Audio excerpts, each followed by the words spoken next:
Chers amis, bonsoir. J'ai le plaisir d'accueillir Pierre Conessa, qui vient de publier un livre avec d'autres collaborateurs, d'autres journalistes, des journalistes, notamment Régis Soubrouillard, un livre qui s'appelle Le lobby saoudien en France. Je vais laisser Pierre Conessa présenter ce livre et ensuite, s'il le veut bien, il répondra à nos questions. Vous avez la parole.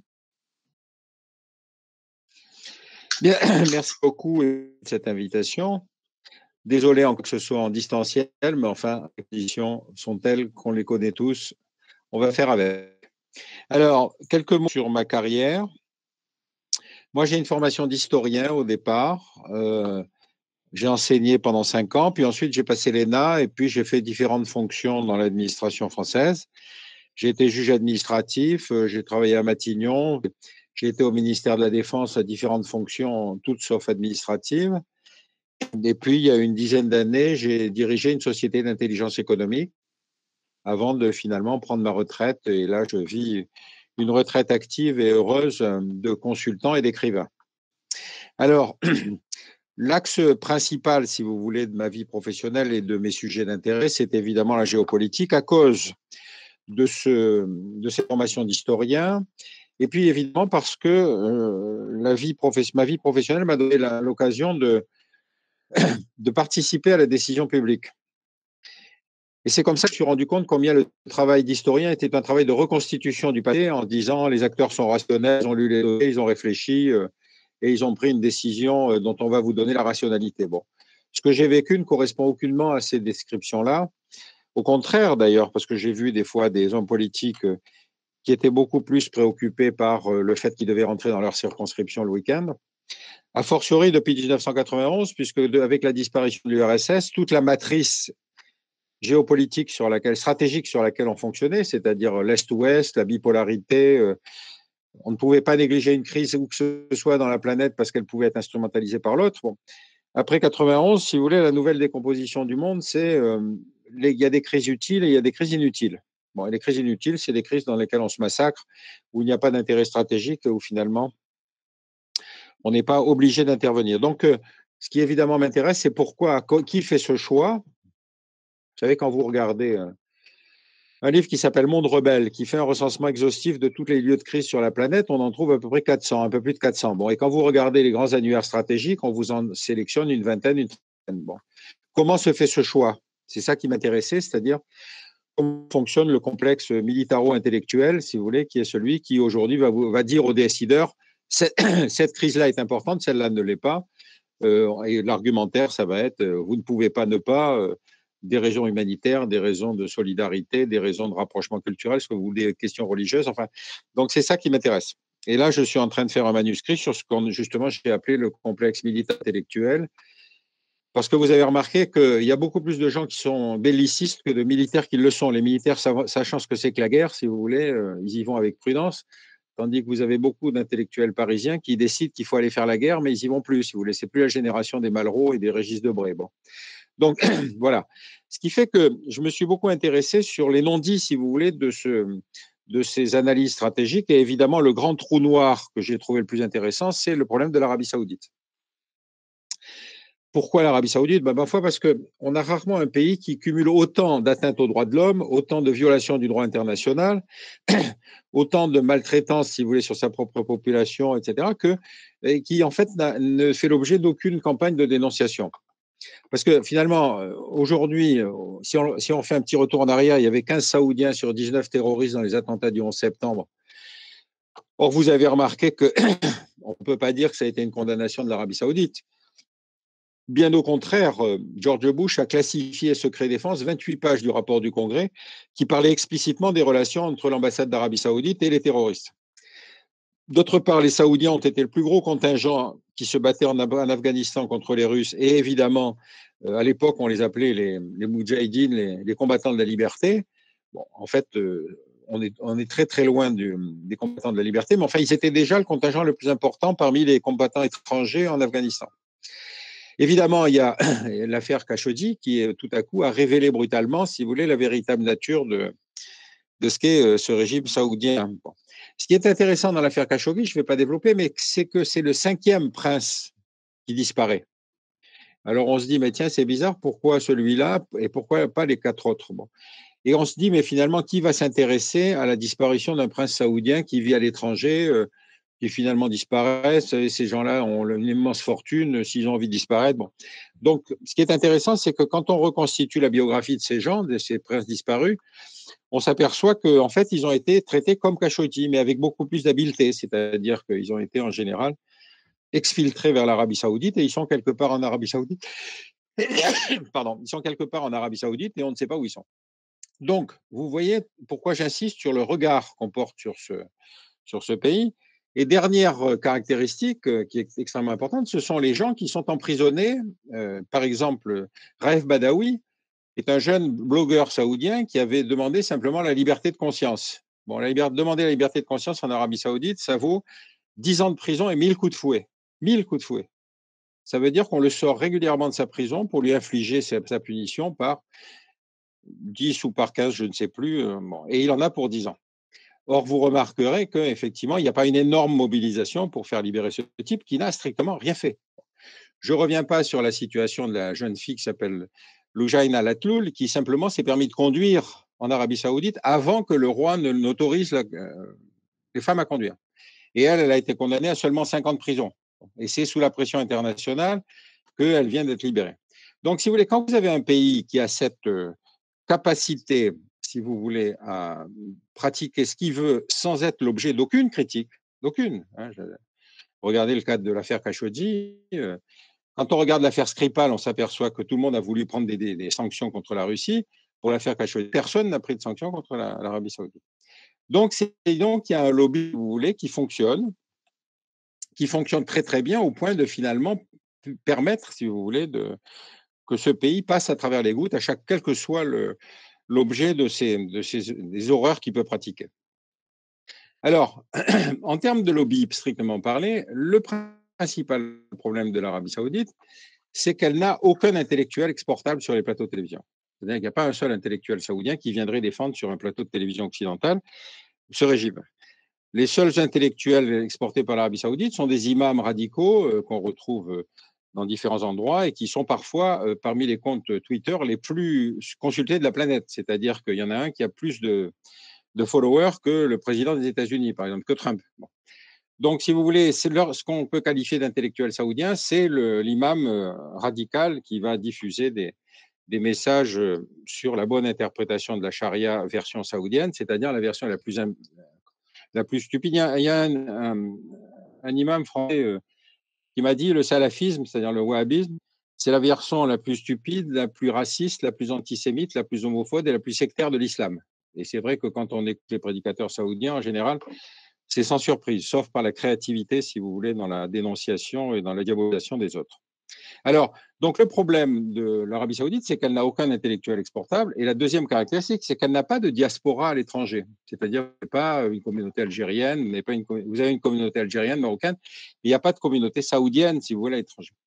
Donc, ce pays a été très tôt obligé de s'adresser à des sociétés de relations publiques. Et il y a été d'autant plus, incité que le Qatar est arrivé rapidement sur le terrain en faisant, le Qatar, c'est le nouveau riche, c'est-à-dire le pays qui, à partir de 1974, exploitant la nappe gazière qui est entre l'Iran et le Qatar, devient un pays richissime. Et c'est donc le petit poussé qui va vouloir exister à côté de l'Arabie Saoudite et des Émirats.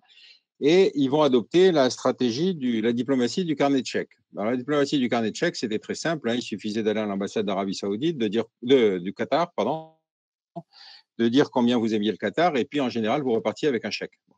Quand il y a eu les bouquins de Chesneau et Malbruno, brutalement, ça a révélé, si vous voulez, cette diplomatie du carnet de chèques, puisqu'ils se sont contentés de tracer l'argent. Bon. Ça a évidemment provoqué ce que vous avez tous vécu, c'est-à-dire ce procès ordinaire vis-à-vis du Qatar. Et le Qatar a immédiatement fermé la banque. C'est-à-dire qu'ils ont changé l'ambassadeur. Et vous avez pratiquement aujourd'hui, l'ambassade du Qatar n'est plus fréquentée comme elle l'a été à la belle époque, si vous voulez, où c'était une banque. Alors, ce qui est rigolo, et on y reviendra, c'est que certains des gens qui étaient des disciples et des fans du Qatar, si vous voulez, ont brutalement changé de banque puisqu'ils sont passés à la banque saoudienne. Donc, par exemple, Rachida Dati, qui était une dénonciatrice de l'Arabie saoudite et notamment du statut des femmes, participait beaucoup à des voyages au Qatar. Et puis, quand le Qatar a fermé la banque, ben, elle a changé de banque. Elle est devenue aujourd'hui une fréquente une fan de l'Arabie saoudite.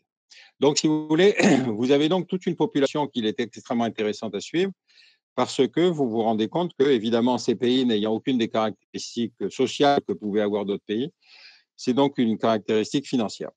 Mais les affaires Cheno et Malbruno ont montré à l'Arabie saoudite que, si vous voulez, faire soi-même avec de l'argent, ce n'était pas possible. Ils ne connaissaient pas assez les mécanismes de fonctionnement de nos sociétés.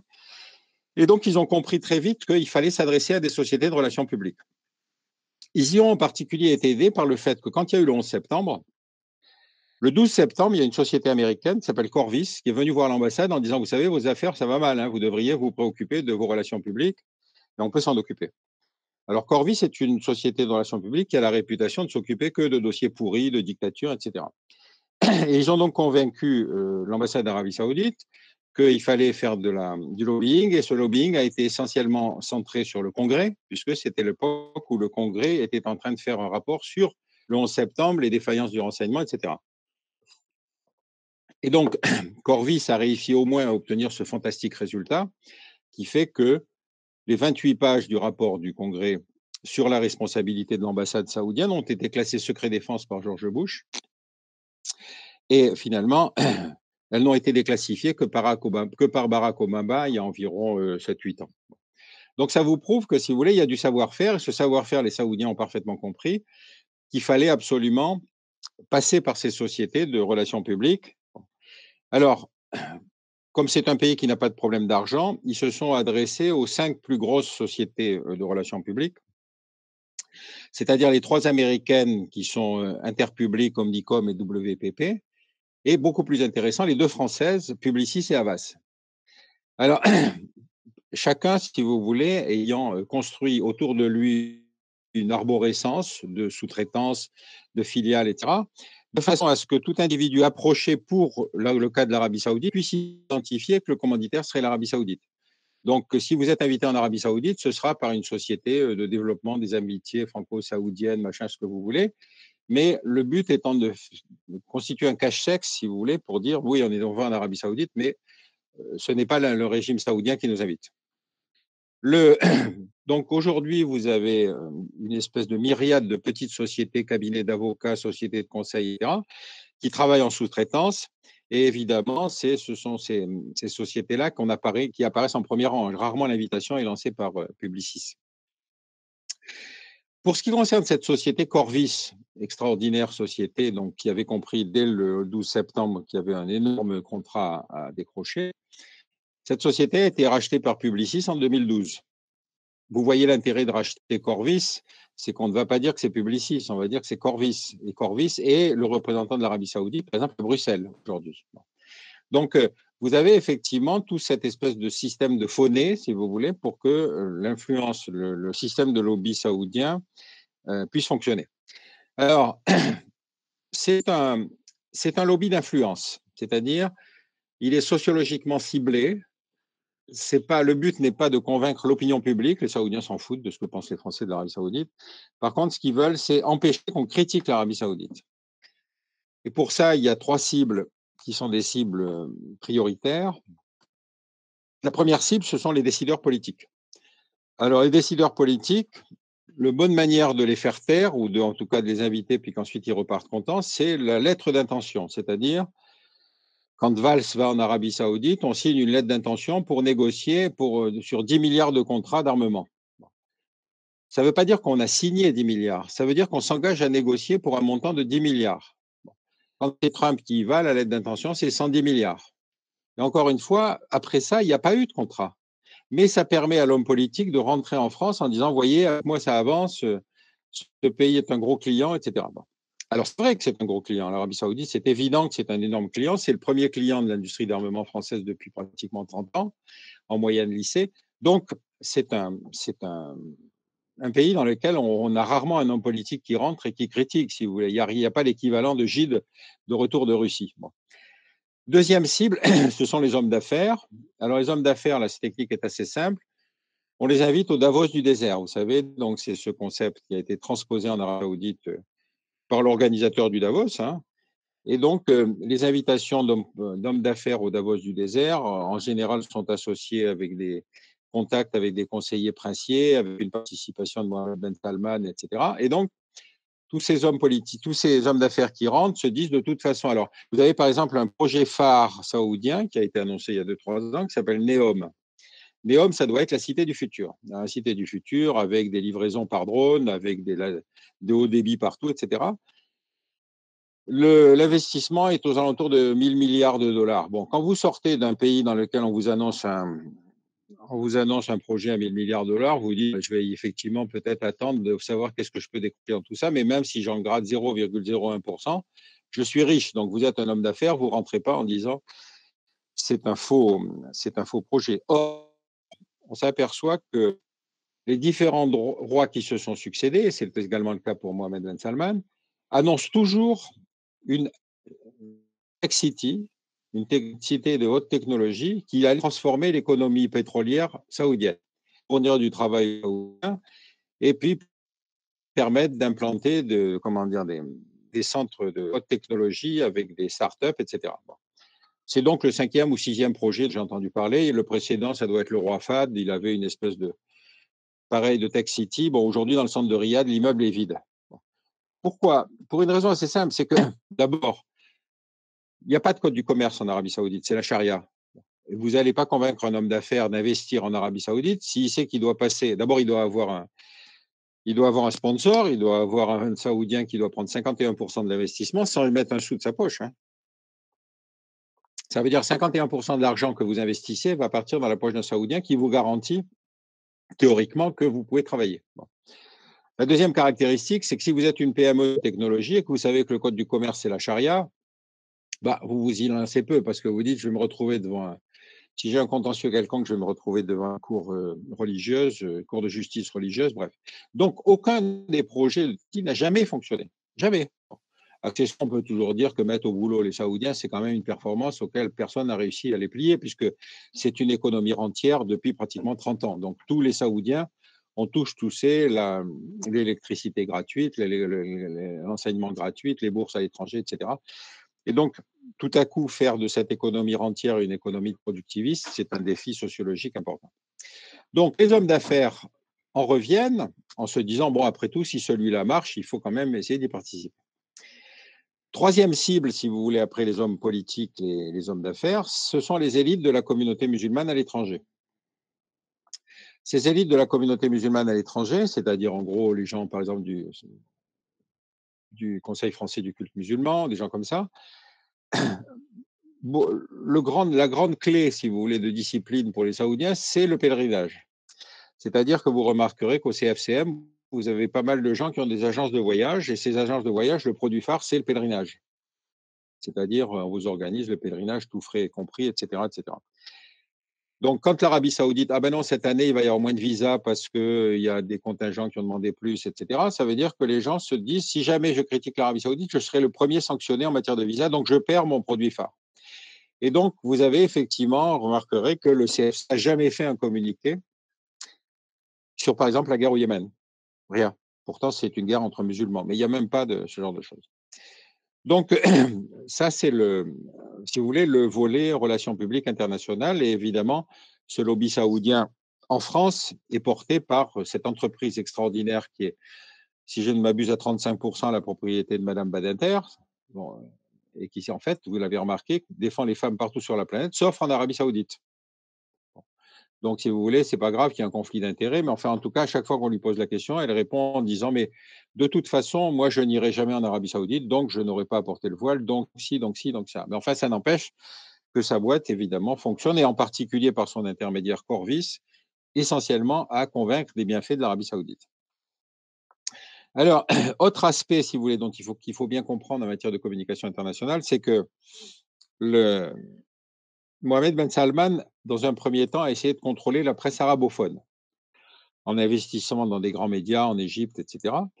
Mais surtout, ce qui a été le plus beaucoup, c'est quand il y a eu l'affaire de Ritz-Carlton, vous vous souvenez de cet épisode, c'est-à-dire que Mohamed Ben Salman a appelé ses petits camarades dans le Ritz-Carlton qui est à côté de Riyad, il les a fait enfermer et il ne les a libérés que qu'en une contribution volontaire de 1 milliard à peu près de dollars par tête de pipe.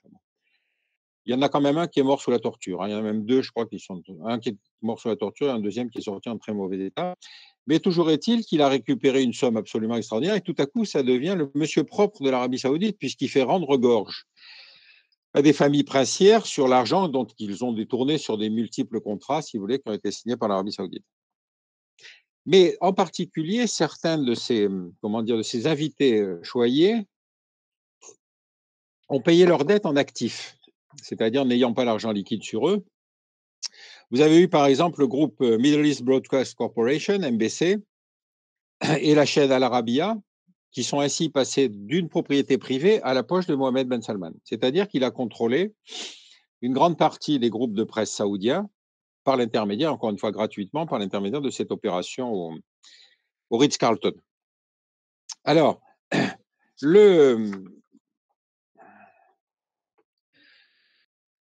la cible principale de la communication de l'Arabie Saoudite, ça reste évidemment les États-Unis. Donc, il faut bien penser que la France n'est qu'un pays de second rang avec lesquels on va de toute façon avoir besoin d'une politique de communication, mais ça n'a pas la puissance, si vous voulez, et en même temps, ça a plus de facilité et moins de puissance qu'aux États-Unis. Bon. Pourquoi? Parce que finalement, vous remarquerez que les rares articles critiques sur les contrats passés avec l'Arabie Saoudite, même après l'affaire Khashoggi, ont assez peu été traités par la presse française parce que la presse française est propriétaire de grands groupes industriels dans lesquels vous avez toujours un acteur qui a un contrat à l'Arabie Saoudite. Donc, la presse est restée extrêmement prudente, si vous voulez, sur la nature de ce contrat. Le seul journal sur lequel j'ai lu des choses intéressantes, c'est le magazine Challenge. Et effectivement, là, vous avez des articles d'investigation avec des noms, etc., etc. Une différence absolument essentielle, mais j'y reviendrai un peu, c'est qu'aux États-Unis, comme au Parlement européen, les sociétés de lobby qui veulent approcher des parlementaires sont obligées de déposer leur contrat et le nom de leur commanditaire avant de pouvoir démarcher des parlementaires. En France, rien de tel. En France, vous avez simplement une haute autorité à la transparence de la vie publique qui se contente de mesurer le capital d'un élu avant son mandat et après, à la fin de son mandat. Mais rien sur les acteurs qui peuvent intervenir au Parlement, aller voir les parlementaires, les inviter, etc. Et donc, les parlementaires français ne sont absolument pas obligés de déposer, si vous voulez, la nature des invitations, qui sont les sociétés qu'ils ont invitées, etc. etc. Bon. Donc, de ce côté-là, le système français est un système beaucoup plus facile à pratiquer pour les entreprises de lobby, mais ça explique peut-être d'ailleurs que les deux françaises soient justement parmi le Gotha, si vous voulez, des sociétés de relations publiques. Et donc, la France, c'est un pays dans lequel il est plus facile et en même temps plus difficile de travailler. Voilà. Aux États-Unis, là, à la limite, si vous voulez, la chose étant plus transparente et puis surtout les moyens financiers étant mis beaucoup plus investis étant beaucoup plus importants, si vous voulez, on l'a bien vu, on le voit bien sur l'Arabie Saoudite, où l'espèce de conscience de l'importance de ce client que constitue l'Arabie Saoudite pour l'économie américaine est évidemment quasiment intériorisée par tous les parlementaires. Bon. Du côté des ONG, qui sont l'autre acteur, si vous voulez, dont on pourrait attendre une critique sur ce qui se passe en Arabie Saoudite, pour les avoir interrogées, j'ai été assez surpris par l'homogénéité des réponses qu'elles me donnaient, en disant on a déjà lancé des actions sur l'Arabie Saoudite pour Raif Badawi et autres, mais on a l'impression que c'est un pays qui de toute façon est imperméable à la critique. Et comme nous avons des moyens limités, on préfère les investir sur des actions qui ont des chances de réussite plutôt que de se heurter à nouveau, si vous voulez, à cette espèce de pachyderme qu'est l'Arabie Saoudite. Et donc, paradoxalement, ils aboutissent au résultat contraire de celui qu'on pourrait attendre, c'est-à-dire, finalement, l'Arabie Saoudite occupe très, très peu de place, si vous voulez, dans la politique de communication des ONG. Elles sont moins puissantes que les ONG américaines, si vous voulez, et donc elles se préoccupent plutôt d'affaires franco-françaises, sur des affaires de corruption, des choses comme ça, mais rarement dans des dénonciations et des politiques actives de défense, par exemple, MSF, par exemple, explique que pardon, RSF, Reporters sans frontières, explique qu'il y a une dizaine de journalistes qui sont emprisonnés en Arabie Saoudite. Mais évidemment, entre l'ensemble des journalistes emprisonnés sur la planète, si vous voulez, l'Arabie Saoudite, encore une fois, ça a très peu de chances d'aboutir. Donc, il y a une espèce d'arbitrage dans l'affectation des moyens. Les universitaires français, ça aussi, ça m'a beaucoup frappé parce que quand il y a eu l'affaire Khashoggi et qu'on découvre qu'il y a 5 princes qui ont déjà disparu, on se dit, mais pourquoi on n'en parle-t-on pas? Par exemple, il y a un livre qui s'appelle «L'Arabie Saoudite en 100 questions». Et la question 101, c'est qu'est-ce que sont devenus les 5 princes qui ont disparu, mais celle-là n'est pas subsistée, si vous voulez. Et puis la question 102, c'est où en est-on des prisonniers politiques en Arabie Saoudite? Donc vous avez des ouvrages qui sont des ouvrages de valorisation par non-dit. Bon. Et pourquoi ce genre de choses? Mais parce que quand vous êtes un universitaire et que votre travail d'études, c'est l'Arabie Saoudite, ben vous faites très attention à ce que vous écrivez. Donc, vous n'allez pas vous lancer dans une critique du système.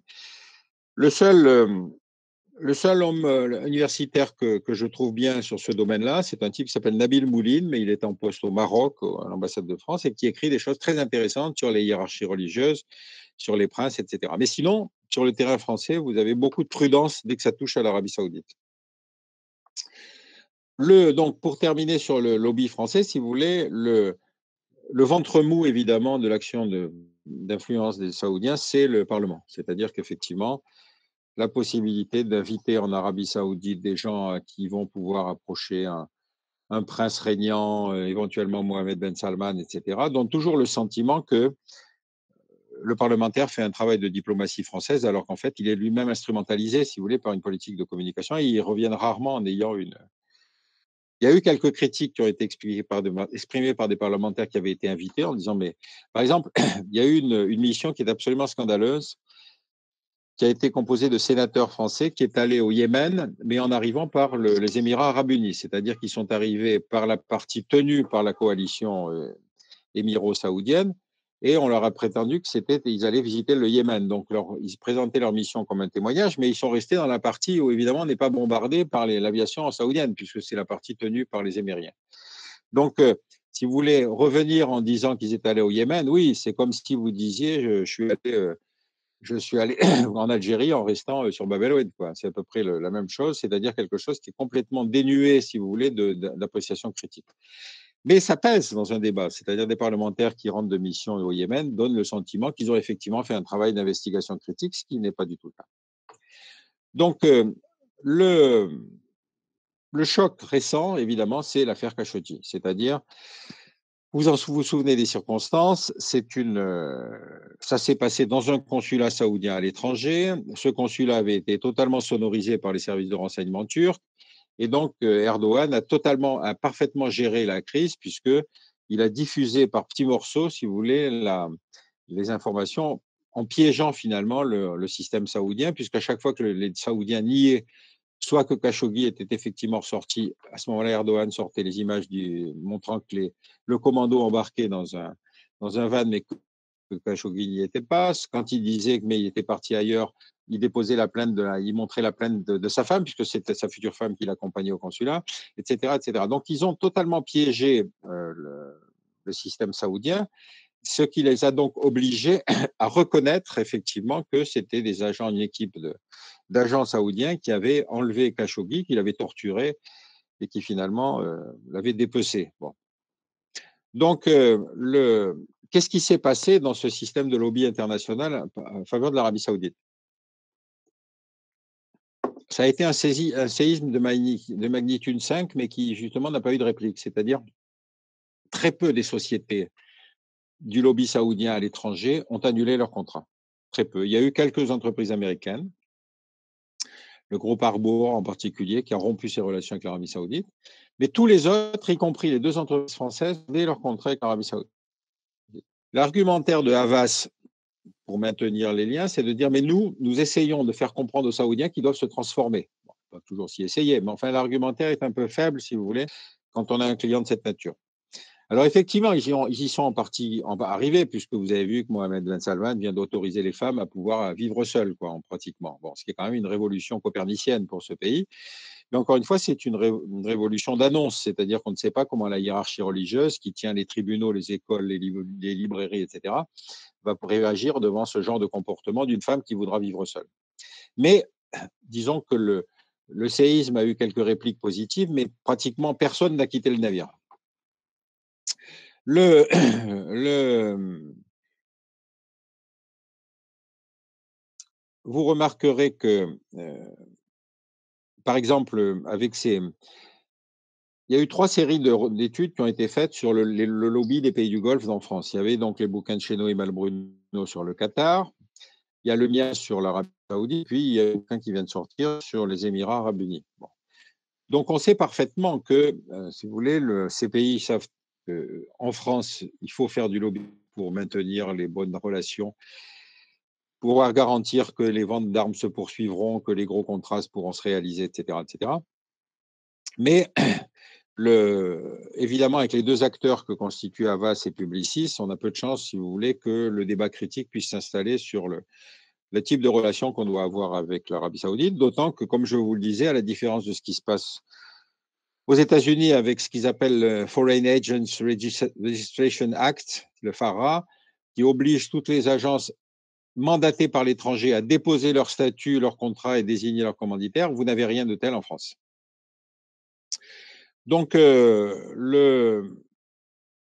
en France, donc, la première chose qu'il faudra envisager, c'est d'abord évidemment de demander de se doter d'un système de contrôle des acteurs étrangers qui veulent approcher les parlementaires français, de déposer leur contrat, comme ça existe à Bruxelles d'ailleurs, encore une fois. Hein, c'est vraiment une espèce de retard du Parlement français qui est quand même assez incompréhensible ou alors malheureusement trop compréhensible.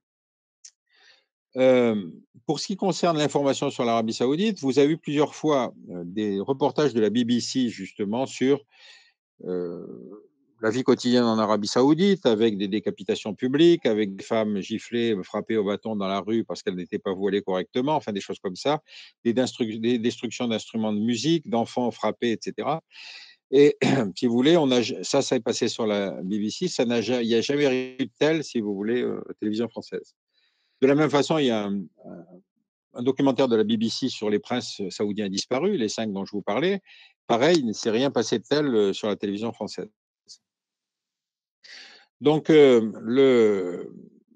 la dernière aspect, évidemment, c'est celui de mon bouquin sur le Dr Saoud et Mr Djihad, c'est-à-dire que l'Arabie Saoudite est le centre nucléaire de la propagation du salafisme partout sur la planète. Je ne voudrais pas insister trop là-dessus, mais parce que c'est un long processus d'explication, mais il est évident que la propagation du salafisme s'est faite à partir de l'Arabie Saoudite. C'était d'ailleurs le mandat, c'est le qualificatif que retient la constitution saoudienne pour qualifier le wahhabisme. Ils appellent ça le salafisme, mais pas le wahhabisme. Hein. Ne serait-ce que parce que rattacher une pratique de l'islam à un prédicateur, ce serait une injure à la toute-puissance d'Allah. Et donc, ils appellent ça le salafisme, c'est inscrit dans leur constitution. Et depuis 1932, ils ont eu comme mandat de développer le salafisme un peu partout sur la planète, d'abord pour lutter contre le socialisme arabe, et puis ensuite, au fur et à mesure, dans l'ensemble des pays de l'Union européenne. Donc, vous avez bien un rôle extrêmement néfaste de l'Arabie saoudite, et je crois avoir été le premier, finalement, si vous voulez, à parler de cette influence, de cette diplomatie de l'Arabie saoudite, parce que, encore une fois, si j'ai appelé ça Dr Saoud et Mr Djihad, c'est parce qu'on a bien cette double face. Vous avez les sourires du client qui va payer cash et en même temps cette action diabolique de ces structures religieuses. Bon, donc pour en terminer, si vous voulez, une anecdote qui est assez extraordinaire. Alexandre Adler, un jour, écrit un article en plein milieu de l'affaire Khashoggi pour dire, d'après mes sources de renseignement, c'est Erdogan qui a monté l'affaire. Bon. Alors, Adler a 2 caractéristiques. D'abord, c'est qu'il cite les services de renseignement. Les services de renseignement, l'avantage de les citer, c'est que personne ne vous contredit. Vous n'avez jamais un type qui lève le doigt dans la salle en disant « Excusez-moi, monsieur, vous racontez des conneries ». Donc, vous pouvez toujours dire que vous avez des sources. Je ne dis pas pour me moquer de lui. Hein. Moi, je l'ai vécu au ministère de la Défense. On était une fois dans une réunion qu'on venait d'organiser sur la Turquie et il commence un de ces longs développements qui s'articule très bien, où il y a plein de choses, etc. Il cite des notes du KGB en les datant, etc. Je me tourne vers le type de la DGSE, je lui dis « C'est intéressant ce qu'il raconte, vous les avez ces notes ?» Il me dit « Non, il invente. » Donc, quand vous avez un type qui a cette escroquerie intellectuelle et qui ensuite va se lancer dans une explication de Khashoggi en expliquant que c'est Erdogan. Manque de bol pour lui, 2 jours après, Mohamed Ben Salman dit oui, c'est mes collaborateurs. Bon, le type n'a pas disparu du paysage. Adler continue à gloser sur France Culture, etc., etc. Et Christine O'Krent vient de faire un bouquin sur Mohamed Ben Salman, le prince mystère, mais elle ne l'a jamais rencontré. Elle ne le dit pas d'ailleurs. Donc faire une biographie sur un type vivant en disant prince mystère, oui, c'est d'autant plus mystérieux qu'elle ne s'est pas donné la peine de le rencontrer et de vérifier une grande partie de ses activités. Donc vous avez des gens dont je ne soupçonne pas qu'ils soient rémunérés. Bon, si Adler, il a un contrat avec l'Arabie Saoudite depuis déjà longtemps, mais, mais Christine O'Krent, je ne le pense pas. Mais simplement, on est, vous voyez, dans une espèce de posture dans laquelle on ne traite pas l'Arabie Saoudite comme on traiterait d'autres acteurs, si vous voulez, de la vie internationale. Voilà un peu, si vous voulez, l'objet de ce bouquin, donc sur le lobby saoudien en France. Bon, il y a plus de détails dans le bouquin, mais c'était pour vous en expliquer la structure et pour pouvoir ouvrir la discussion avec les auditeurs. Voilà, je vous remercie. C'est nous qui vous remercions beaucoup. Donc, la discussion est ouverte. Je vous en prie, je regarde les mains qui se lèvent éventuellement et j'essaye de vous passer la parole. Je vous en prie. Qui commence? Guillaume, je crois, donc. Oui, merci. Excellente conférence. Du coup, si on poursuit un peu votre réflexion, est-ce que les autres pétromonarchies ne subiront pas n'utiliseront pas les mêmes techniques et les mêmes possibilités à base de agences de com, Publicis, Havas et consorts, pour justement aussi eux-mêmes se racheter une forme de légitimité et une forme de propreté, on va dire, à l'international, puisque au final, la monarchie saoudienne n'est qu'une des monarchies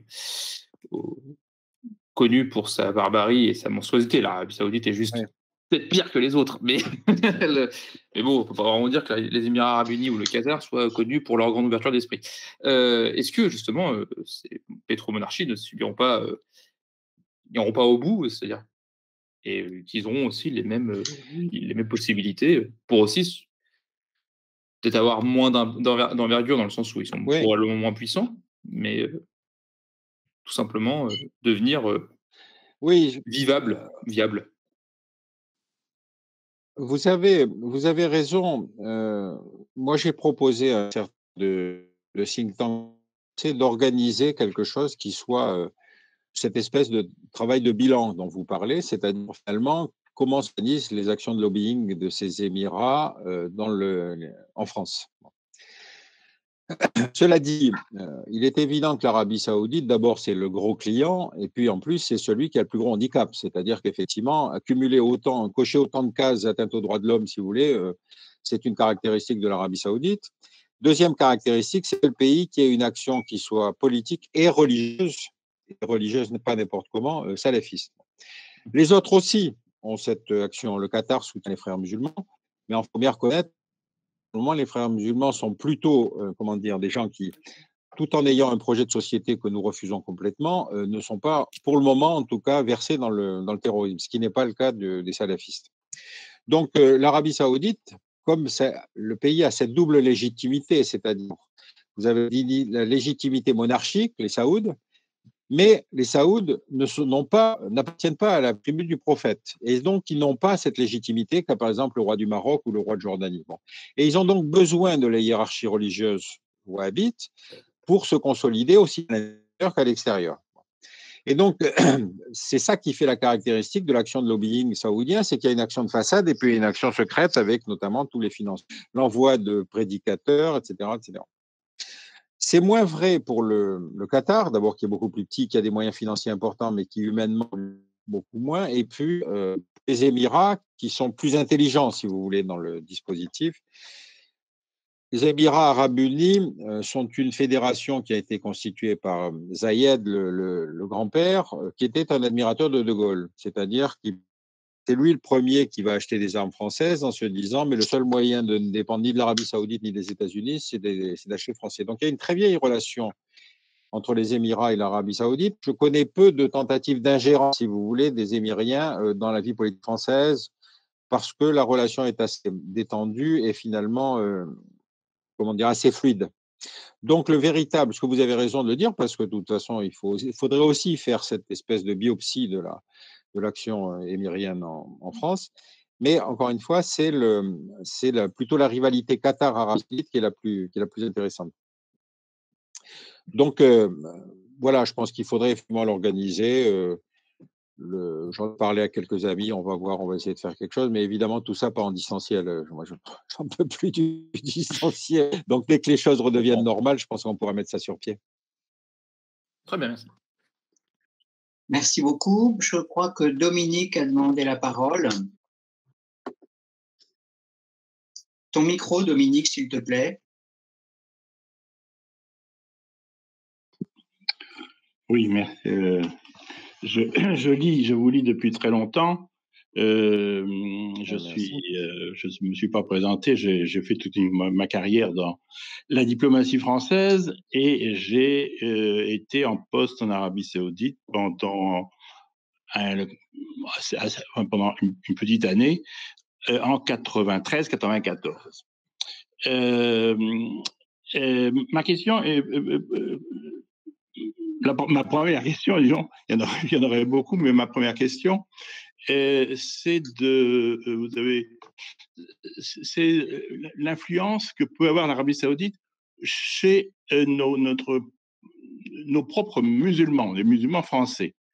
Vous avez fait une vague allusion au Conseil du culte musulman pour les agences de voyage et le pèlerinage, mais est-ce que parmi nos communautés musulmanes, qui sont donc très, très variées, très diverses, est-ce qu'on peut mesurer est-ce que l'influence actuelle de l'Arabie Saoudite par rapport à d'autres influences? C'est-à-dire, j'ai pas bon, c'est le salafisme, vous avez dit, le salafisme, mais est-ce qu'il y a bon, par le biais des mosquées, des groupements, des associations, est-ce qu'on peut mesurer, bon, elles sont surtout l'influence de l'Algérie, du Maroc, etc., de la Turquie, mais est-ce que ce lobbying saoudien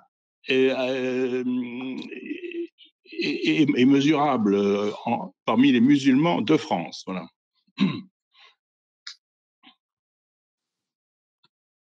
Oui, je comprends votre question. Effectivement, c'est ce que je vous disais. N'ayant pas de diaspora à l'étranger, les Saoudiens sont obligés de passer par des intermédiaires. C'est-à-dire qu'en l'occurrence, l'Arabie Saoudite n'aime pour le financement de mosquées en France, mais elle intervient par l'intermédiaire de la Ligue islamique mondiale. Alors, la Ligue islamique mondiale, c'est effectivement une ligue dont le siège se trouve à Riyad, dont le secrétaire général est saoudien, et qui est censé théoriquement réunir, si vous voulez, l'ensemble des musulmans. Donc, le financement se fait par cet intermédiaire.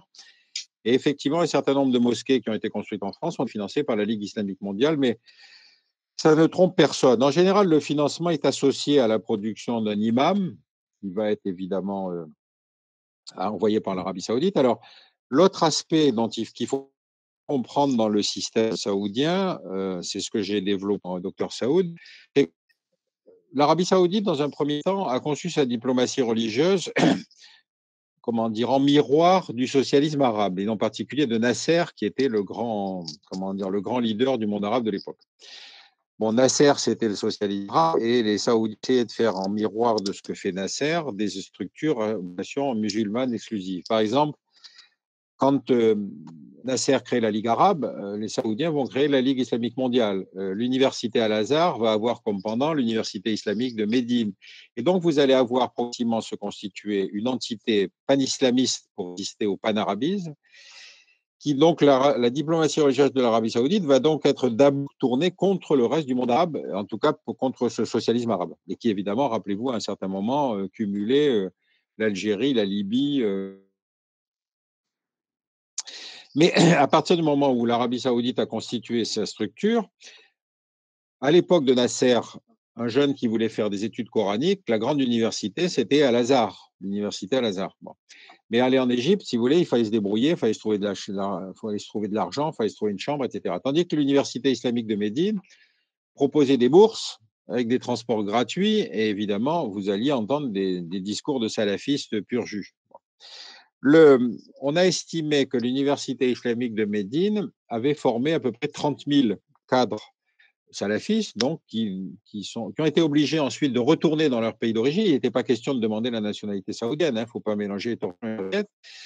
Et donc, ces gens-là, si vous voulez, on trouve par exemple au Mali, le patron des musulmans du Mali, qui s'appelle Mohamed Dicko, est un ancien de l'université islamique de Médine. C'est un type qui a refusé de condamner l'attentat contre le Radisson Blu, vous savez, l'hôtel dans lequel étaient des étrangers, en expliquant que c'était la faute de la colonisation.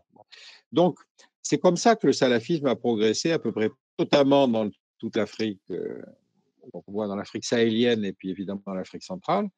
Et donc, encore une fois, c'est une diplomatie qu'on n'a pas voulu regarder. Alors, j'en ai parlé avec Védrine, qui a eu la gentillesse de faire la préface du bouquin. Il m'a dit, c'est vrai que comme nous sommes un pays laïque, nous nous sommes désintéressés des questions religieuses.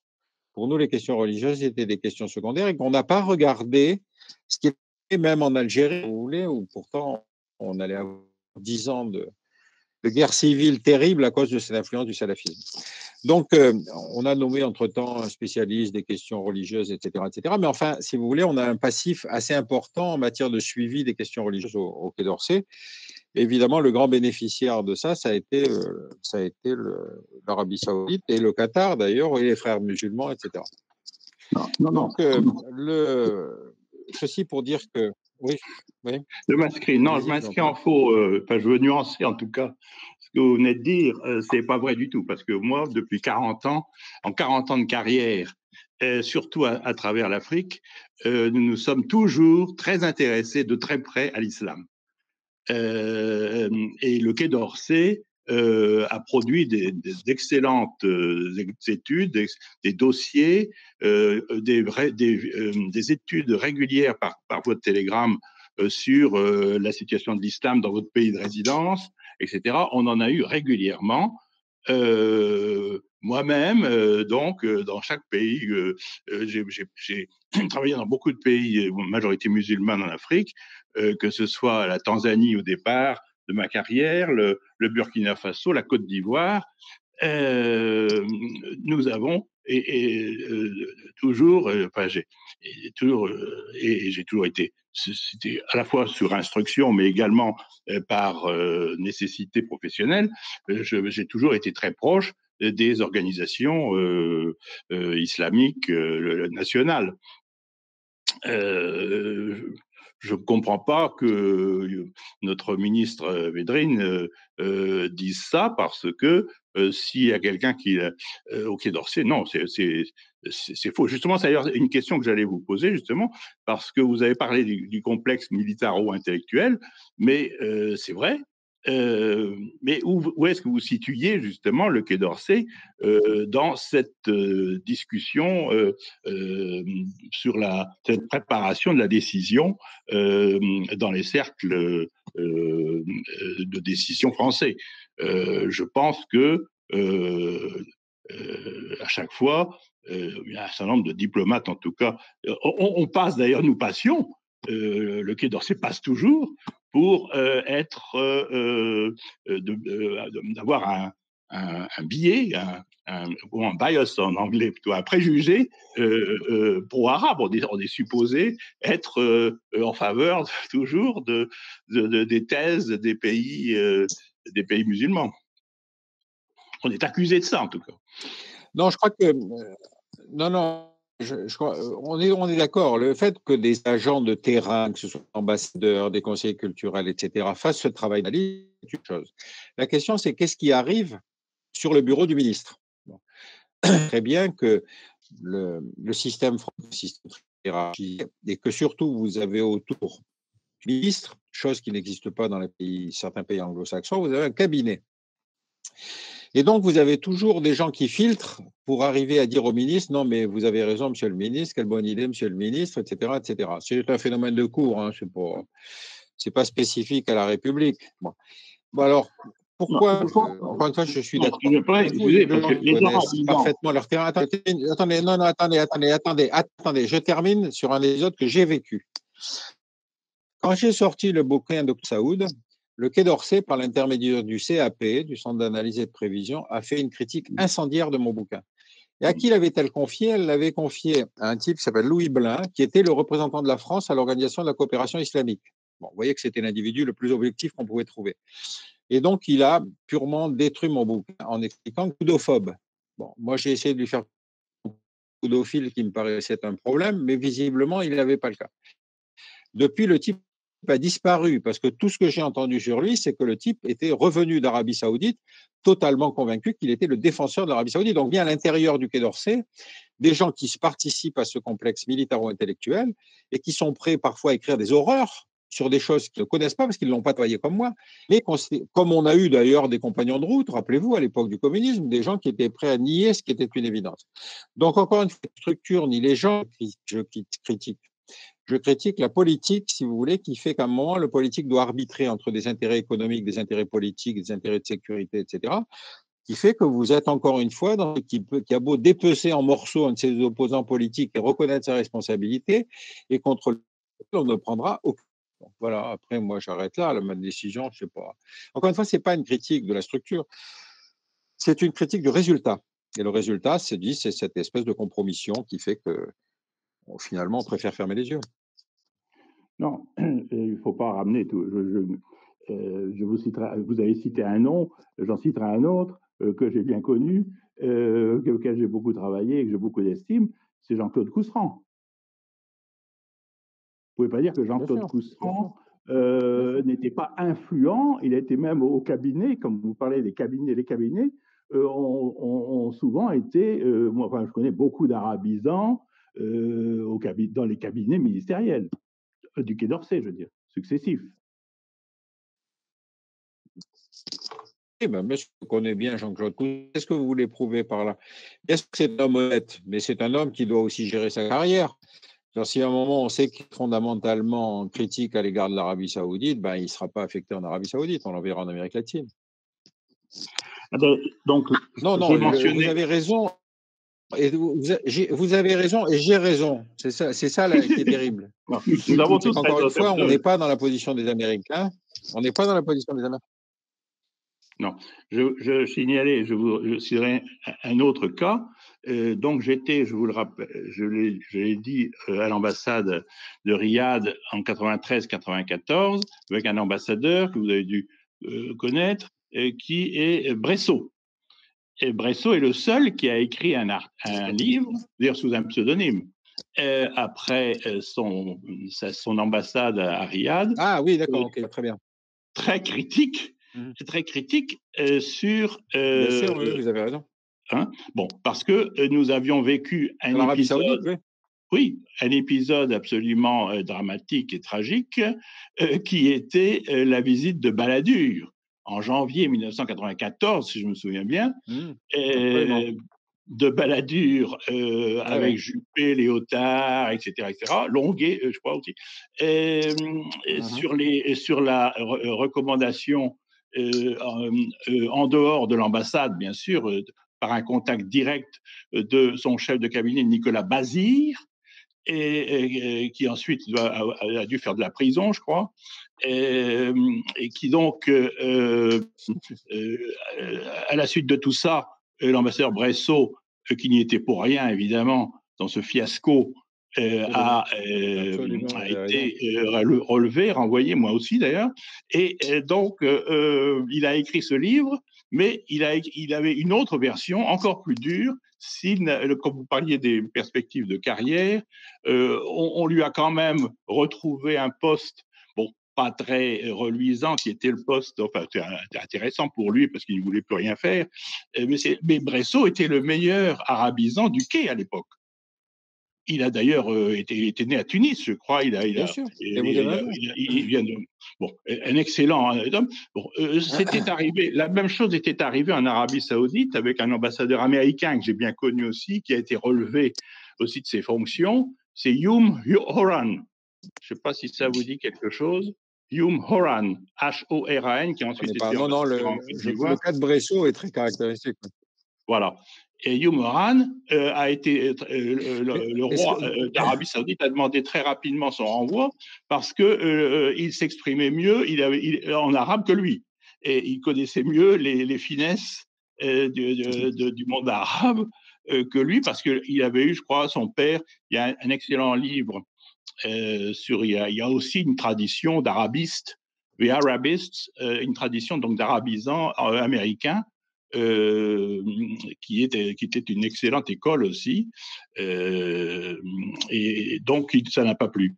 Donc Bresso ensuite a été nommé ambassadeur itinérant pour le Pacifique, grâce à quoi donc il a publié une version un peu atténuée de ce qu'il pensait de l'Arabie Saoudite. Oui. Non, mais vous avez raison, l'exemple est très intéressant parce que d'abord, une fois, si le voyage Balladur, Léotard, etc., a échoué, il a échoué pour deux raisons. D'abord, c'est qu'ils se sont appuyés sur ces intermédiaires, si vous voulez, qui vont entre Riyad et la France, qui connaissent bien le monarque, qui connaissent bien le roi, qui connaissent bien ci, qui connaissent bien ça, sans entendre ce que l'ambassade dit, surtout si l'ambassade dit le contraire.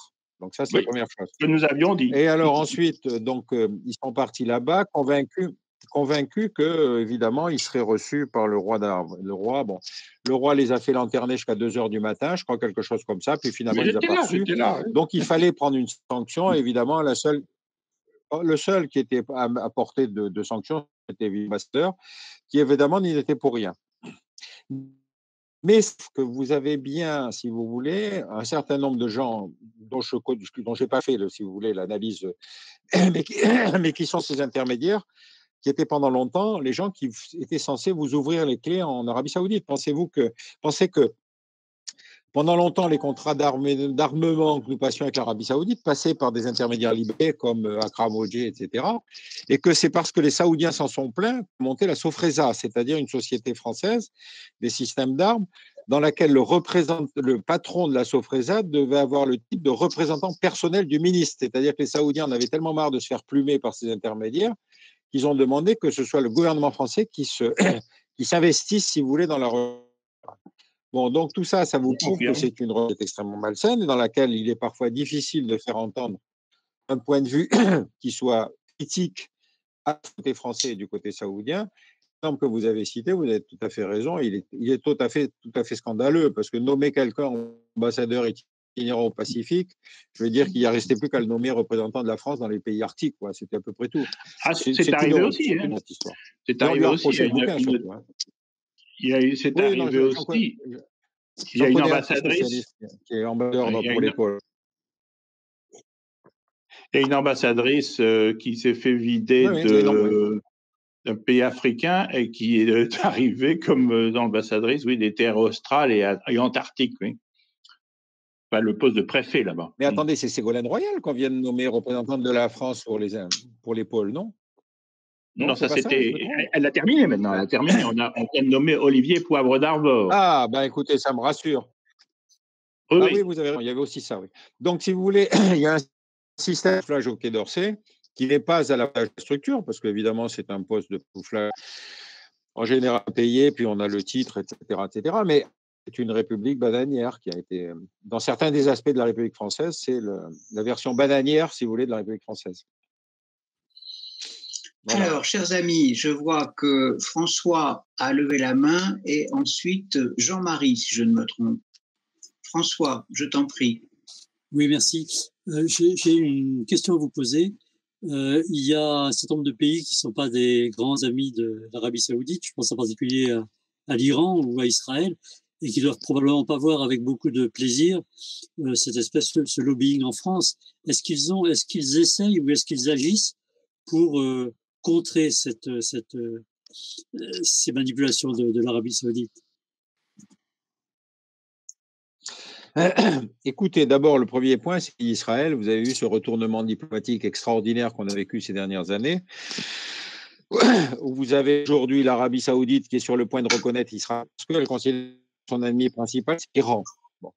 Et donc, finalement, le seul pays qui soit un minimum stable dans cette région, après l'écroulement de la Syrie, de l'Irak, les difficultés en Égypte, en Libye, le fait que les frères musulmans gagnent les élections quand il y a eu les printemps arabes, si vous voulez, tout ça donne un paysage géopolitique qui est évidemment très préoccupant pour l'Arabie saoudite, au point que finalement, ils en sont estimés qu'ils peuvent normaliser leurs relations avec Israël. Bon, les Palestiniens, tant pis pour eux, ils avaient qu'à se débrouiller autrement. Donc, c'est la première chose, c'est le grand changement dans la région. Et évidemment, cette conjonction d'intérêts, évidemment, fait que les rapprochements sont possibles. Alors, sur le cas de la France, si vous voulez, l'Iran n'a pas véritablement parlé de capacité de lobbying en France. La minorité, d'abord les Iraniens de France sont plutôt des opposants, si vous voulez, qui sont réfugiés en France. Donc il n'y a pas, si vous voulez, comme vous avez pour l'Algérie, une migration de la misère, une migration de la recherche de travail. C'était plutôt de la bourgeoisie iranienne qui était proche du Shah. Il y a eu assez peu d'Iraniens, si vous voulez, pour venir chercher du travail ici. Pour Israël, ma foi, Israël a son propre système de lobby ici, qui est assez systématique, si vous voulez, qui est assez fort. Et donc, ce rapprochement saoudo-israélien, si vous voulez, change évidemment la donne. Aujourd'hui, vous n'aurez pas le lobby juif ne va pas critiquer l'Arabie saoudite aujourd'hui. D'abord, les véritables ennemis sur le plan intérieur de l'Arabie saoudite, ce sont les chiites saoudiens, c'est-à-dire qu'on est dans une guerre de religion. Vous savez qu'un chiite en Arabie saoudite, un juge peut refuser le témoignage d'un chiite, même saoudien. Les Saoudiens n'ont pas les mêmes droits, etc., etc. Et donc, la principale inquiétude de l'Arabie saoudite, c'est que la communauté chiite est une communauté de la région est de l'Arabie saoudite, c'est-à-dire dans la région pétrolière. Et donc, la grande angoisse des Saoudiens, c'est que ces chiites, éventuellement, trouvent des appuis ou se solidarisent avec l'Iran, et donc ce serait un motif de déstabilisation interne extrêmement important. Ça n'a pas été le cas, hein. Ça n'a pas été le cas. Les chiites saoudiens, et de même que les chiites irakiens, si vous voulez, étaient restés fidèles au thème quand il y a eu des conflits. Mais enfin, on comprend que ce soit un motif pour les Saoudiens. Donc, l'action, la communauté juive a une diaspora qui est très bien intégrée, il y a des systèmes de représentation qui ont toutes leurs entrées partout. Donc, la question pour eux, c'est faut-il considérer que l'Arabie saoudite est encore l'ennemi principal? Il y a quand même quelque chose qu'il faut savoir, c'est que l'Arabie saoudite est le seul pays qui a jamais fait la guerre à Israël. Ils ont essayé d'envoyer une brigade en 67, mais elle est arrivée trop tard, la guerre était finie. Donc, il n'y a même pas de passif, si vous voulez, à la différence de la Syrie ou à la différence de la Jordanie. Et donc, on peut dire que c'est une page blanche écrite. Très bien. Jean-Marie, s'il te plaît. Oui, bonjour, pardon de cette interruption.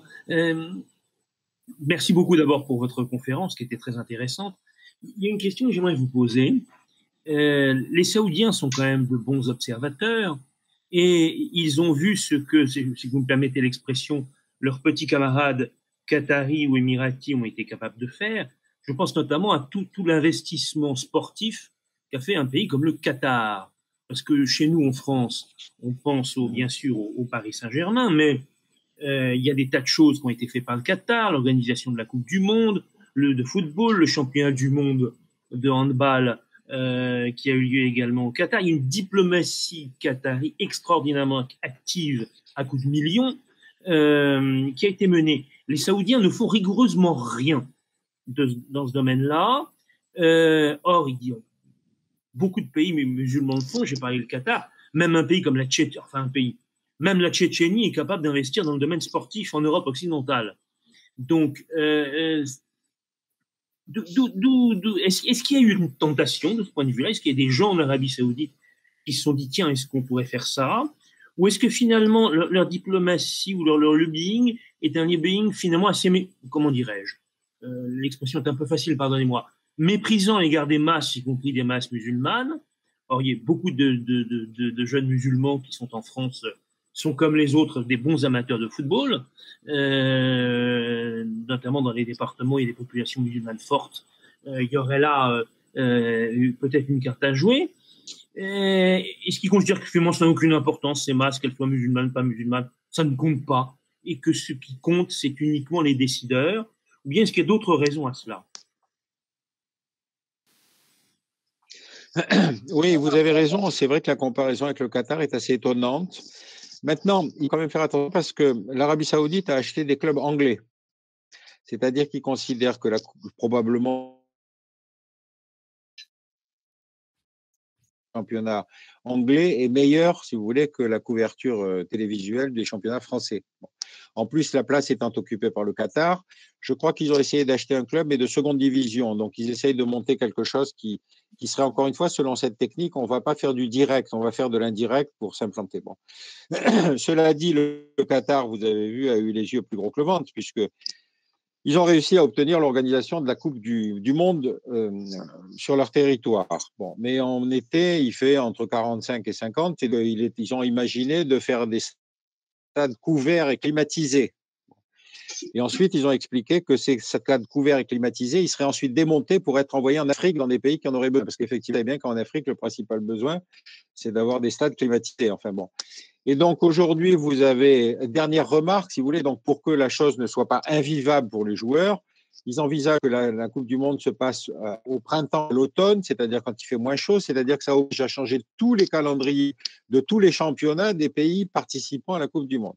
Donc, si vous voulez, après le premier enthousiasme qui a été l'adoption de cette Coupe du Monde, qui avait déjà rencontré pas mal de réticences, aujourd'hui, c'est le moment des critiques. C'est-à-dire, les gens disent c'était une folie, c'est invivable, etc. Et donc, c'est un trou dans lequel s'est engouffré le lobby saoudien en disant regardez, le Qatar, c'est des gens pas sérieux, il faut absolument leur retirer la Coupe du Monde. Voilà. Donc, si vous voulez, sur ce terrain du football, là aussi, vous avez une rivalité saoudo-qatari. Bon, donc, ils ont effectivement quelque chose, mais qui est beaucoup moins fort, si vous voulez, beaucoup moins ancien et beaucoup moins structuré que n'a été le Qatar. Ils sont dans une phase de rattrapage. Et encore une fois, dans une phase de rattrapage, c'est que vous n'aurez pas en Arabie Saoudite les mêmes facilités parce qu'encore une fois, est-ce qu'on va accepter, par exemple, des compétitions féminines si on fait le championnat du monde de handball? Ah, ça, c'est peut-être plus compliqué. Est-ce qu'on va accepter des choses comme ça, vous voyez, sur lesquelles le Qatar est beaucoup moins regardant. Donc, c'est vrai que vous avez raison, il y a un effet retard et il y a un effet, une absence de savoir.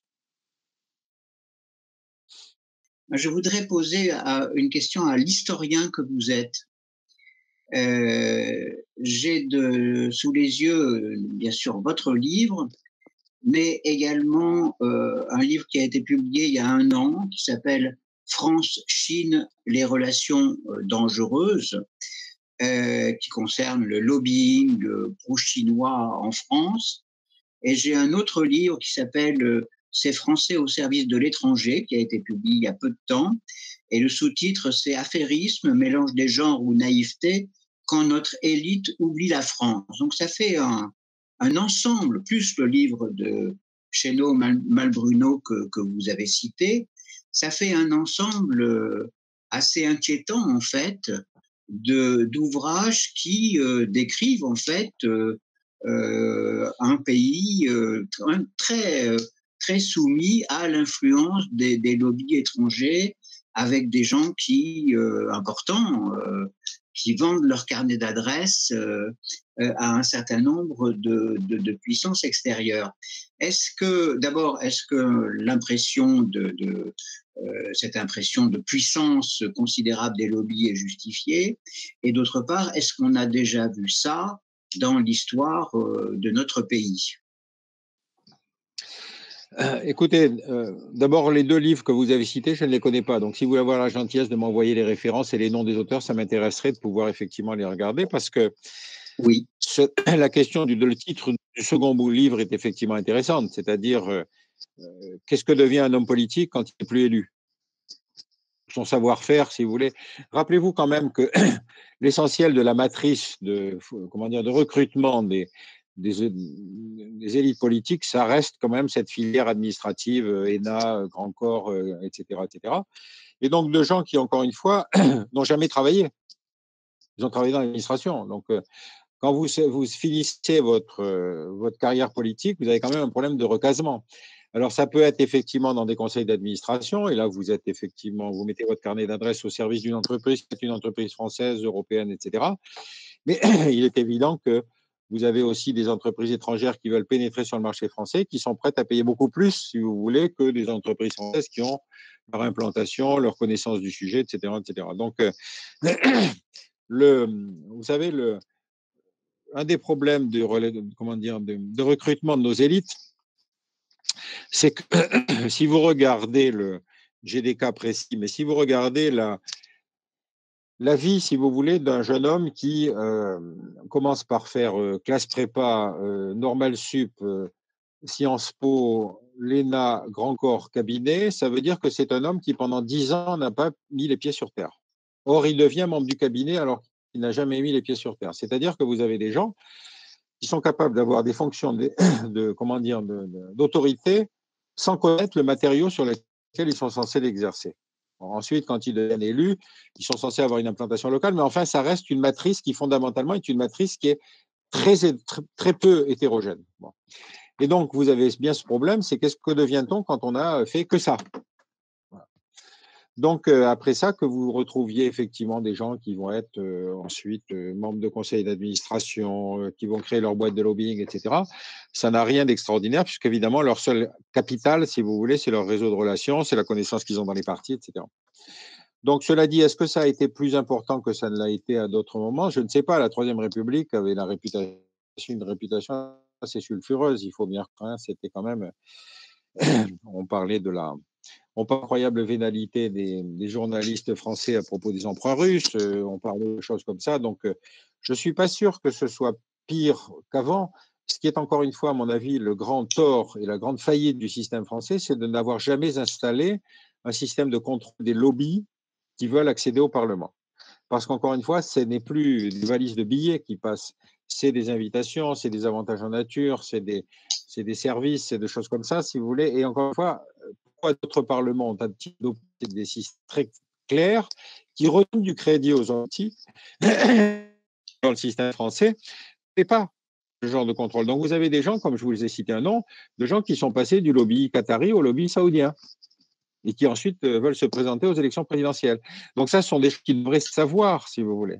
Parce qu'encore une fois, ça permettrait au moins de disqualifier, si vous les hommes politiques, parce que vous avez remarqué qu'en France, un homme politique n'est jamais mort politiquement, il n'est mort que biologiquement. C'est quand il est mort que vraiment il peut disparaître de la scène politique. Combien d'hommes dont on a dit qu'ils étaient finis seraient apparus comme ça? Oui, ce qui est un peu nouveau quand même, semble-t-il, c'est que d'anciens premiers ministres, tel ancien président de la République, fassent ce genre de vente de carnet d'adresses. On vient de voir que François Fillon pensait être recruté par un groupe russe, financé par l'État russe, je ne sais plus lequel c'est. On voit Dominique de Villepin fait des affaires avec, c'est le Qatar justement. Nicolas Sarkozy est dans plusieurs conseils d'administration de groupes. C'est quand même, enfin, ces gens-là ont une retraite ou plusieurs retraites qui sont assez belles. Et on pense également au général de Villiers qui est entré au Boston Consulting Group après avoir quitté l'armée. Donc là, que des députés, des énarques fassent une seconde carrière, bon, passe encore. Mais que des gens qui ont eu de telles responsabilités rentrent au service de groupes étrangers, ça pose quand même un certain problème. Qu'en pensez-vous? Oui, vous avez raison. Cela dit, il y a des filles, si vous voulez, des gens qui passent à la retraite ou qui ont leur mandat. Chez les Britanniques, ils considèrent qu'un homme qui quitte une fonction dans laquelle il a excellé a une expérience dont il faut faire profiter les autres. Et souvent, cette reconversion se fait par l'intermédiaire de sociétés de conseil. Donc, pour les Britanniques, c'est âge, si vous voulez, que cette expertise ne se perde pas dans une retraite inactive. Le système français, c'est la suspicion, c'est-à-dire qu'effectivement, ce type est en train de vendre, quel qu'il soit, un savoir-faire dont on peut attendre que, disons, il se tienne en retrait de la vie politique. Le général de Villiers, je ne connais pas son histoire, moi je l'ai fréquenté, je l'ai vu rapidement quand j'étais au ministère de la Défense, mais le fait qu'il aille sur un cabinet conseil qui va justement être parfois sollicité par des armées pour faire du conseil technico-opérationnel, bon, il y a plein de militaires qui aujourd'hui le font. Après tout, est-ce que le chef d'état-major des armées ne doit pas le faire? J'avoue que je n'ai pas d'idée sur la question. Que par contre, effectivement, comme vous le dites, un Premier ministre ou un ancien président de la République fasse du conseil d'administration dans une société russe, vous pouvez en faire deux lectures. Est-ce qu'on va arrêter de diaboliser la Russie et considérer que la Russie est un partenaire européen, qu'on n'est pas obligé de se mettre dans les pas de Trump, si vous voulez, pour diaboliser la Russie? Encore une fois, moi, je préfère, si vous voulez, Poutine à Mohamed Ben Salman. Donc, arrêtons de faire de la Russie l'ennemi principal, celui qui menace toute la planète, etc. Quand les Américains accusent les Russes de faire un effort de défense, ou même les Chinois de faire un effort de défense disproportionné, le budget militaire chinois, c'est le 10e du budget militaire américain. Donc, si vous voulez, de la fabrication de l'ennemi ici, ce sont des qui sont assez bien rodés. Donc, qu'effectivement, des anciens, par exemple, quand De Villepin monte un cabinet d'avocats, c'est évidemment pas à cause de ses connaissances en droit, il ne va pas aller plaider, Villepin, donc il ne va faire que du lobbying. Donc, il ne portera jamais la mort de l'avocat. Bon, donc, c'est une reconversion, c'est du faux-nez. Maintenant, est-ce qu'il va continuer à concilier les intérêts de la France avec les intérêts de ses clients? J'espère pour lui qu'il n'aura pas de conflit d'intérêts. Mais vous avez raison. Vous voyez, il y a les deux lectures. Moi, j'avoue que je n'ai jamais réussi à me faire une idée très, très précise. Maintenant, pour ce qui concerne les actions de lobbying, si vous voulez, si vous vous faites payer une conférence 30 000 € la conférence, vous pouvez effectivement que vous laissez passer un peu de temps avant d'en prendre une suivante.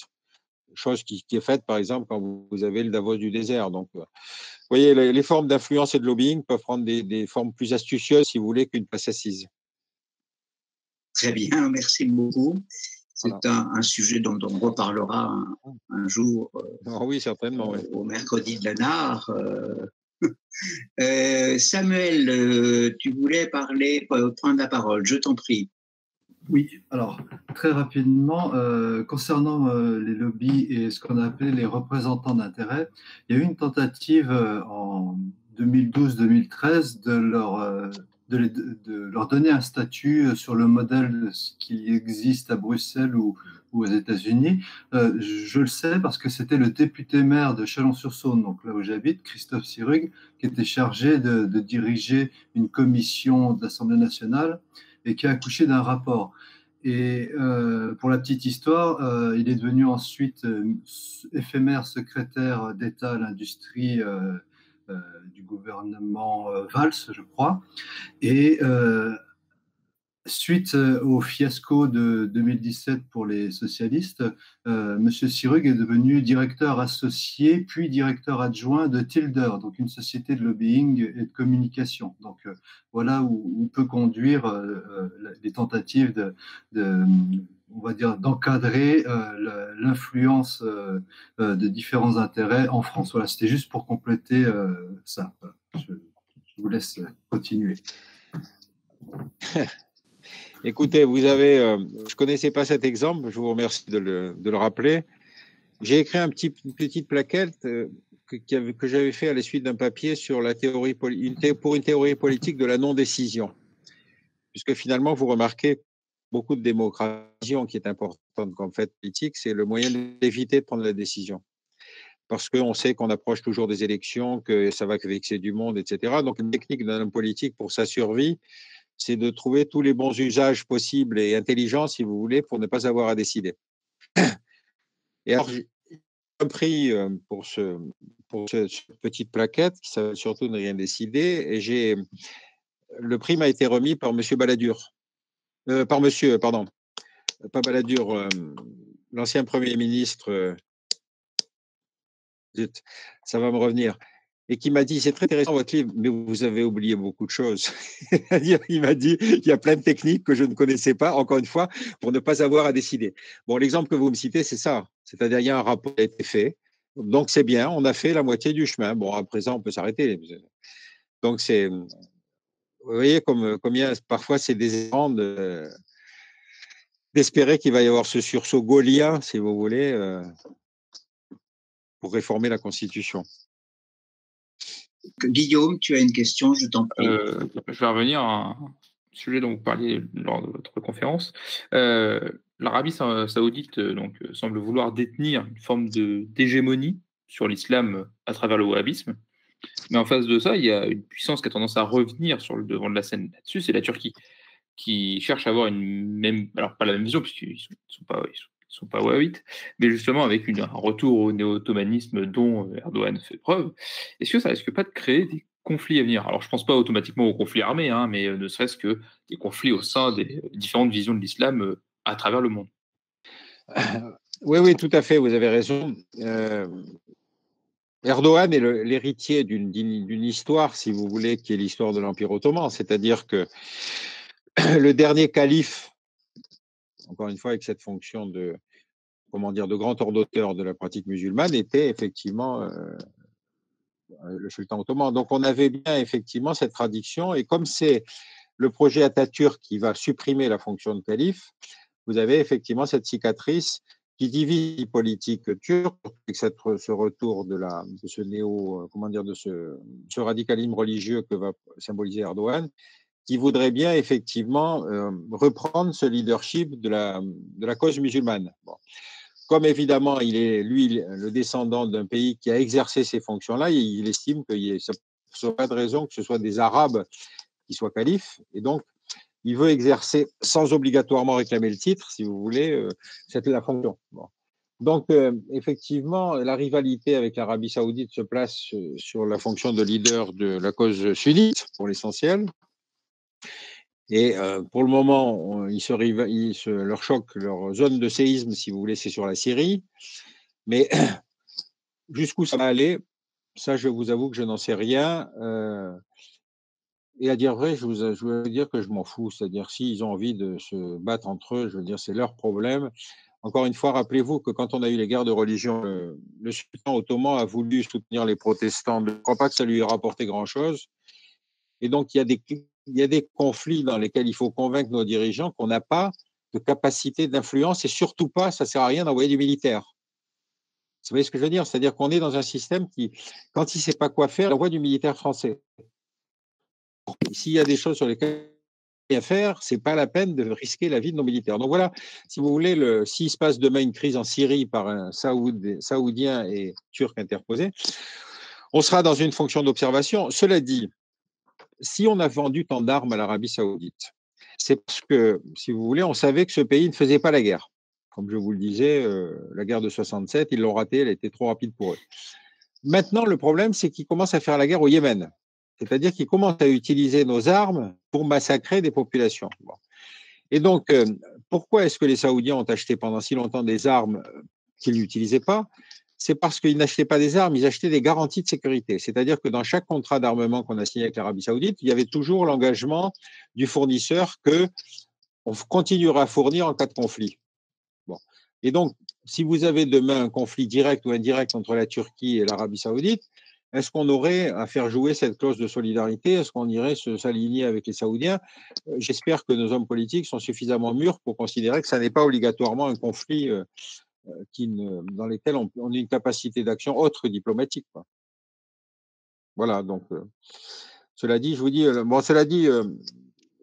les Saoudiens utilisent très très bien du matériel de très haute technologie, enfin ils utilisent très très mal du matériel de haute technologie, et ça vous montre le faible caractère opérationnel de l'armée saoudienne, qui est très bien dotée, mais qui n'est absolument pas de capacité opérationnelle. Donc, ils peuvent taper sur les Yéménites, mais ils ne s'engageraient pas, si vous voulez, contre Oman ou contre d'autres armées qui sont de valeur opérationnelle bien plus forte. Et donc, nous, on leur a vendu des canons César. Vous savez, les canons César sont des canons avec ciblage GPS, et donc, qui tirent 40-45 km à peu près. Et donc, ils les laissent du côté saoudien de la frontière pour tirer sur les Houthis qui sont de l'autre côté de la frontière. Donc, on considère que c'est des armes défensives. Vous voyez comment on peut être hypocrite aussi. Oui, un peu. Merci.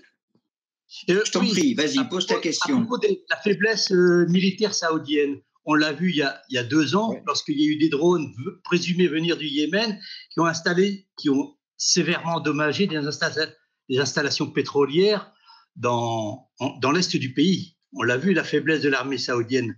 Elle n'a pas été capable, donc ça va dans le sens que vous affirmez, notamment. Et autrement, je voudrais poser une question, à savoir la faiblesse de ce régime saoudien. Il doit bien avoir des talons d'Achille. Il n'y a pas de contestation religieuse interne.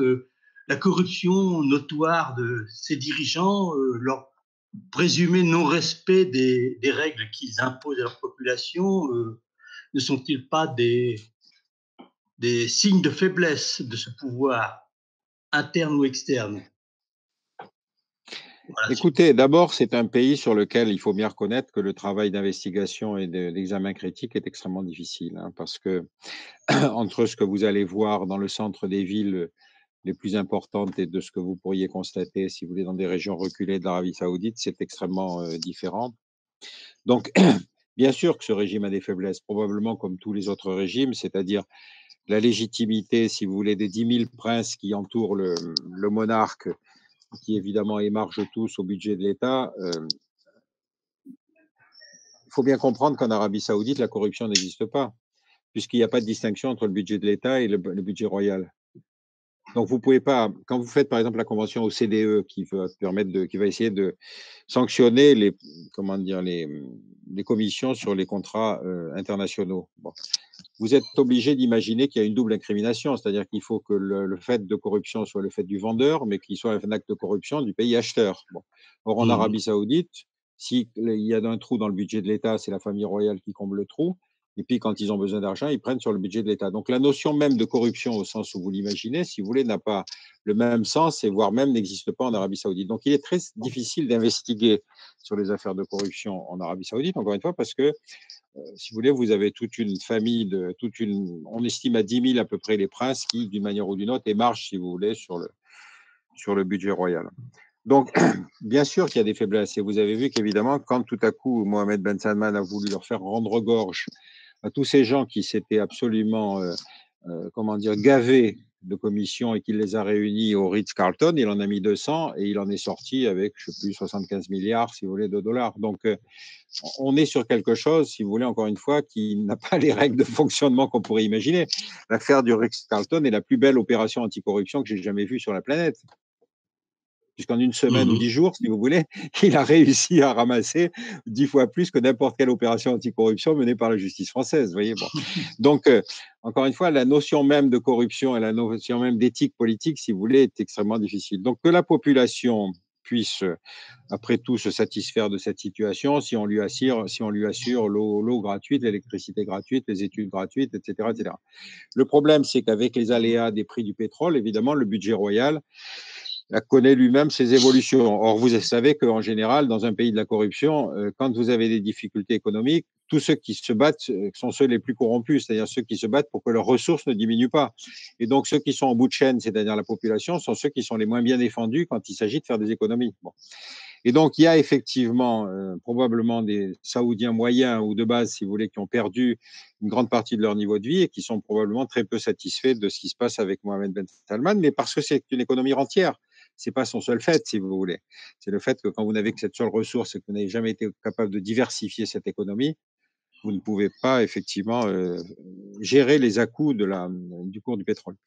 Donc il y a certainement ça. D'autre part, vous avez effectivement aussi dans la hiérarchie religieuse des gens qui râlent.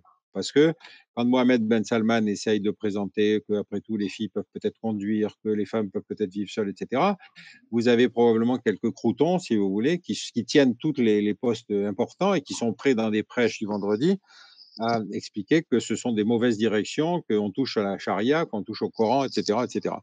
Et Dieu sait que vous avez toujours, comme dans tous les textes religieux d'ailleurs, vous avez toujours la possibilité de trouver une citation qui vous donne raison. Donc, vous savez, des fois, en discutant avec des amis musulmans, je leur explique que les hadiths, vous savez, les hadiths, c'est la partie, de la charia qui trouve ses origines dans des choses qu'aurait dit le prophète et qui auraient été validées par des gens qui l'auraient entendu. Bon. Et je leur ai dit, vous savez, quand les gendarmes font des enquêtes, la dernière chose dont ils tiennent compte, c'est les témoignages humains, parce qu'ils considèrent que c'est tellement peu fiable qu'ils préfèrent trouver d'autres preuves quand il y a un crime ou un délit. Je leur ai dit, vous faites gaffe avec les hadiths, parce que vous savez très bien dans quelles circonstances ça a été formalisé. Ça a été formalisé par les successeurs du prophète qui se battaient entre eux.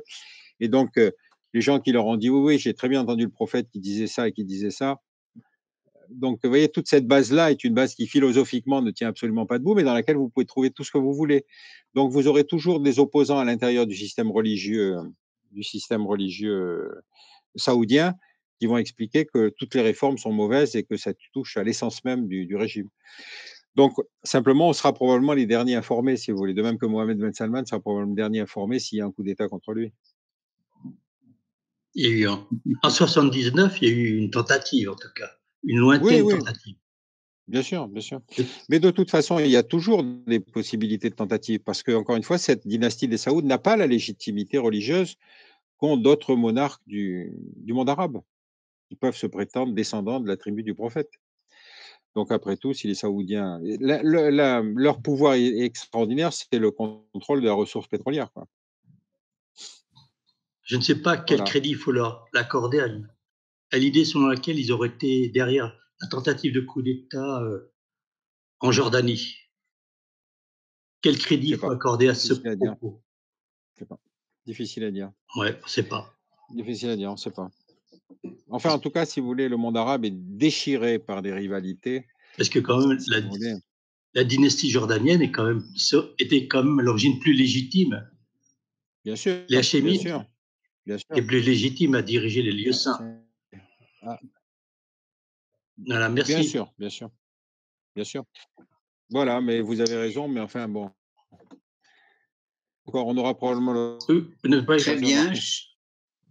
Chers amis, est-ce qu'il y a encore d'autres questions? Écoutez, je vais vous laisser parce que Alors, il y avait Jean-Marie. Je ne vous entends plus, mais on va donc arrêter cette réunion en remerciant très vivement Pierre Conessa et j'espère que pour son prochain livre, nous pourrons le recevoir dans nos locaux de la rue Sibuet. Voilà, merci beaucoup, chers amis. À très bientôt. Merci à vous. Merci.